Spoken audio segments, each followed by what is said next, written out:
Lu bayang Jumaat baik berah-berah ba duk khun ni tengok.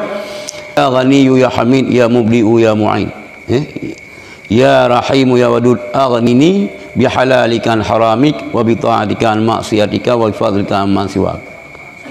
Allahumma inni a'udzubika minal hammi wal hazan wa a'udzubika minal ajzi wal kasal wa a'udzubika minal jubni wal bukhli wa a'udzubika min ghalabati daini wa qahrir rijal.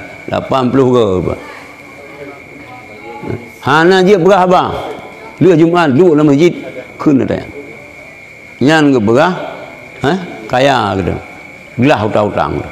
Hana payah cau peng-peng tadi. Cau peng-peng belah hutang yang kebagian utama hutang ini tengok. Utama hutang. Yo kan?